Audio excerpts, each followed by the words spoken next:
ಗೃಹಿಣಿಯರಿಗೆ ಮನೆ ಕ್ಲೀನ್ ಮಾಡೋದೇ ಒಂದು ಕಷ್ಟ. ಎಷ್ಟೇ ಕ್ಲೀನ್ ಮಾಡಿದರೂ ಈ ಹಲ್ಲಿಗಳ ಕಾಟ, ಜಿರಳೆಗಳ ಕಾಟ ಜಾಸ್ತಿ ಆಗ್ತವೆ. ಇವತ್ತು ನಮ್ಮ ವಿಡಿಯೋದಲ್ಲಿ ಡೋಲೋ ಮಾತ್ರೆಯಿಂದ ಒಂದು ಜಿರಳೆ ಮರಿಗಳು ಕೂಡ ಇರೋದಿಲ್ಲ. ನಾನೊಂದು ಪಾತ್ರೆಯಲ್ಲಿ ಈರುಳ್ಳಿ ಸಿಪ್ಪೆಯನ್ನು ಚೆನ್ನಾಗಿ ತೊಳೆದು ಇನ್ನೊಂದು ಪಾತ್ರೆಗೆ ಹಾಕ್ಕೊಳ್ತಾ ಇದ್ದೀನಿ. ನೋಡಿ, ಇವಾಗ ಕ್ಲೀನ್ ಆಗಿದೆ. ಈಗ ಈ ಪಾತ್ರೆಗೆ ಹಾಕ್ಕೊಂಡು ಇದಕ್ಕೆ ಒಂದು ಸ್ವಲ್ಪ ನೀರು, ಒಂದು ಉದ್ದ ಗ್ಲಾಸಲ್ಲಿ ನೀರು ಹಾಕಿ ಸ್ವಲ್ಪ ಅಗಸೆ ಕಾಳನ್ನು, 2 ಚಮಚದಷ್ಟು ಅಗಸೆ ಕಾಳನ್ನು ಹಾಕಿ ಇದನ್ನು ಚೆನ್ನಾಗಿ ಕುದಿಬೇಕು. ಈ ನೀರು ಸ್ವಲ್ಪ ಮಂದ ಬರೋವರೆಗೂ ನಾವು ಈ ನೀರನ್ನು ಕುದಿಸ್ಕೋಬೇಕು. ಈರುಳ್ಳಿ ಸಿಪ್ಪೆಯಲ್ಲಿ ಎಷ್ಟು ಕಲರ್ ಇರುತ್ತೆ ನೋಡಿ. ನೀರಿಗೆ ಹಾಕಿ ಇದನ್ನು ಕುದಿಸಿದ ತಕ್ಷಣ ಕಲರ್ ಎಷ್ಟು ಚೆನ್ನಾಗಿ ಕಲರ್ ಬರ್ತಾ ಇದೆ ನೋಡಿ. ಅದರ ಕಲರ್ ಎಲ್ಲ ಬಿಟ್ಕೊಂಡಿದೆ. ಹಾಗೆ ಈ ನಾವು ಹಾಕಿರೋ ಅಗಸೆ ಕಾಳಿನ ಲೋಳೆ ಅಂಶ ಎಲ್ಲ ಮೇಲೆ ತೇಲ್ತಾ ಇದೆ ನೋಡಿ. ಈಗ ಇದು ರೆಡಿ ಆಯಿತು. ಈಗ ತಣ್ಣಗಾದ್ಮೇಲೆ ತೋರಿಸ್ತಾ ಇದ್ದೀನಿ. ಈರುಳ್ಳಿ ಸಿಪ್ಪೆ ಹಾಗೂ ಅಗಸೆ ಕಾಳು ಮಿಕ್ಸ್ ಆಗಿ ಚೆನ್ನಾಗಿ ನೋಡಿ ಈ ಥರ ಜೆಲ್ ಥರ ರೆಡಿಯಾಗಿದೆ. ಇದನ್ನು ವಾರಕ್ಕೊಂದು ಸಲ ನಾವು ತಲೆಗೆ ಹಚ್ಕೊಳ್ಳೋದ್ರಿಂದ ಕೂದಲು ಕಪ್ಪಾಗೋದ್ರ ಜೊತೆಗೆ ತುಂಬ ಚೆನ್ನಾಗಿ ಕೂದಲು ಬೆಳೆಯುತ್ತೆ. ಈ ಜೆಲ್ಲನ್ನು ಹಚ್ಚಿ ಅರ್ಧ ಗಂಟೆ ಬಿಡಬೇಕು.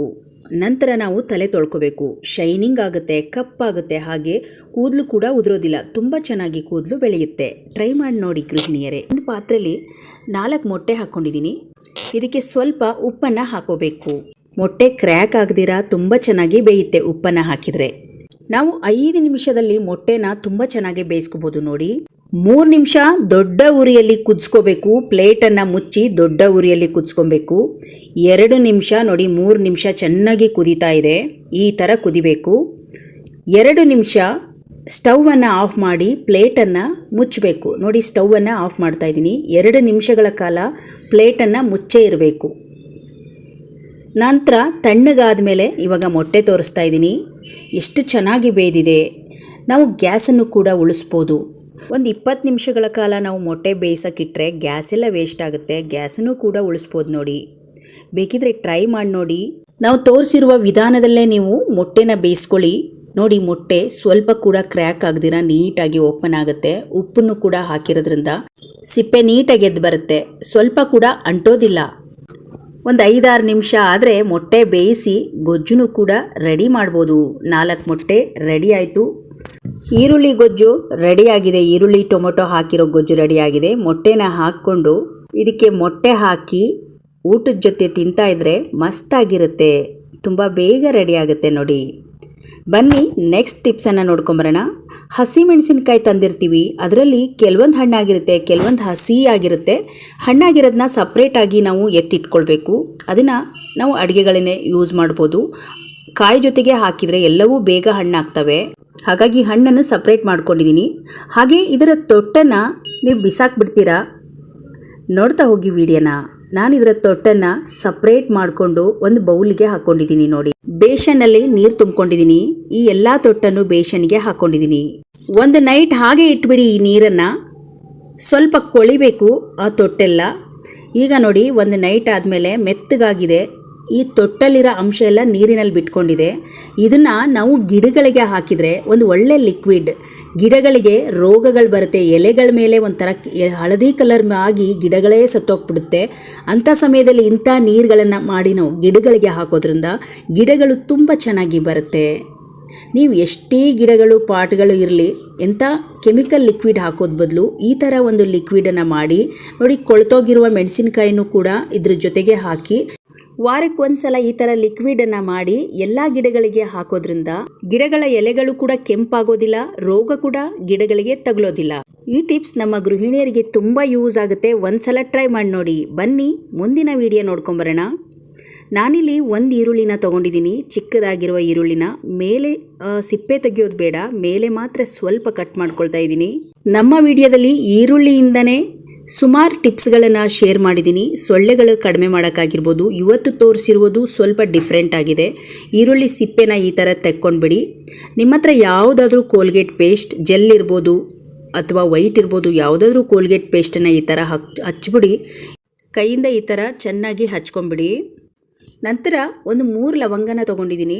ಇದನ್ನು ತರಿತರಿಯಾಗಿ ಈ ಥರ ಒಂದು ಪೇಪರ್ ಮೇಲೆ ಪುಡಿ ಮಾಡ್ಕೊಳ್ಳೋಣ.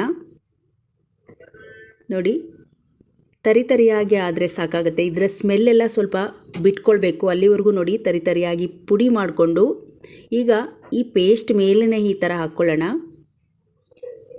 ನೋಡಿ, ಈಗ ಕರ್ಪೂರ ತೊಗೊಳ್ಳಿ. ಪಚ್ಚಕರ್ಪೂರ ಇದ್ದರೆ ತೊಗೊಳ್ಳಿ, ಇಲ್ಲಾಂದರೆ ನಾರ್ಮಲ್ ಕರ್ಪೂರ ತೊಗೊಳ್ಳಿ. ನಾನು ನಾರ್ಮಲ್ ಕರ್ಪೂರನ 3 ಹಲ್ಲೆ ತೊಗೊಂಡಿದ್ದೀನಿ. 2 ಹಲ್ಲೆ ಅದ್ರ ಮೇಲೆ ಇಟ್ಕೊಂಡು ಇನ್ನು ಅರ್ಧನ ಈ ಥರ ಪುಡಿ ಮಾಡಿ ಹಾಕ್ಕೊಂಡು ಇನ್ನೊಂದು ಇಟ್ಕೊಂಡು ಬಿಡಿ. ಈ ಥರ ಇದಕ್ಕೆ ಈಗ ಕಡ್ಡಿ ಕೆರೆದು ಹಚ್ಚಿಬಿಡಿ ದೀಪನ. ಈ ದೀಪದ ಸ್ಮೆಲ್ಲಿಗೆ ಸಣ್ಣ ಸಣ್ಣ ನುಸಿಗಳು ಬರ್ತಾವಲ್ಲ, ಅವು ಅಂತೂ ಒಂದು ಇರೋದಿಲ್ಲ. ಇದನ್ನು ಸಂಜೆ ಟೈಮಲ್ಲಿ ಮಾಡಿದರೆ ತುಂಬ ಚೆನ್ನಾಗಿರುತ್ತೆ. ಸೊಳ್ಳೆಗೂ ಕೂಡ ತುಂಬ ಚೆನ್ನಾಗಿ ವರ್ಕ್ ಆಗುತ್ತೆ. ಈ ದೀಪ ಹಚ್ಚುವಾಗ ಲೈಟನ್ನು ಆಫ್ ಮಾಡಿ ಒಂದು 5ರಿಂದ 10 ನಿಮಿಷಗಳ ಕಾಲ ಕಿಚನಲ್ಲಾದರೂ ಅಥವಾ ರೂಮಲ್ಲಾದರೂ ಇಟ್ಬಿಡಿ ಈ ದೀಪನ. ಈರುಳ್ಳಿ ಘಾಟ್ ಆಗಿರ್ಬೋದು, ಲವಂಗ ಹಾಕಿರೋದ್ರಿಂದ ಒಂದು ಸೊಳ್ಳೆ ಕೂಡ ಒಳಗಡೆ ಬರೋದಿಲ್ಲ. ಅಷ್ಟು ಚೆನ್ನಾಗಿ ವರ್ಕ್ ಆಗುತ್ತೆ. ವಾರಕ್ಕೆ ಒಮ್ಮೆ 2 ಸಲ ಈ ದೀಪವನ್ನು ಹಚ್ಚಿದರೆ ಸಾಕು. ಯಾವುದೇ ಆದ ಕೆಮಿಕಲ್ ಆಲ್ಔಟ್ ಅವಶ್ಯಕತೆ ಇರೋದಿಲ್ಲ. ಒಂದು ಸೊಳ್ಳೆ ಕೂಡ ಬರೋದಿಲ್ಲ. ಟ್ರೈ ಮಾಡಿ ನೋಡಿ ಗೃಹಿಣಿಯರೇ, ಈ ಟಿಪ್ಸ್ ತುಂಬ ಯೂಸ್ ಆಗುತ್ತೆ. ಡಾಕ್ಟರ್ ಮಾತ್ರೆ ಕೊಟ್ಟಾಗ ಆ ಮಾತ್ರೆಗಳಲ್ಲಿ 1-2 ಮೆಕ್ಬಿಡುತ್ತೆ, ಹಾಗೆ ಇಟ್ಕೊಂಡಿರ್ತೀವಿ. ಮತ್ತೆ ಅದನ್ನು ನಾವು ತೊಗೊಳ್ಳೋದಿಲ್ಲ, ಬಿಸಾಕ್ಬಿಡ್ತೀವಿ.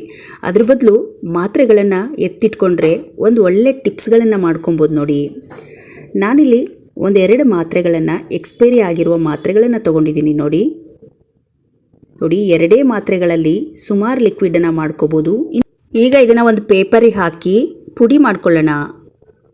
ನೋಡಿ, ಇವಾಗ ತರಿತರಿಯಾಗಿ ಪುಡಿ ರೆಡಿ ಇದೆ.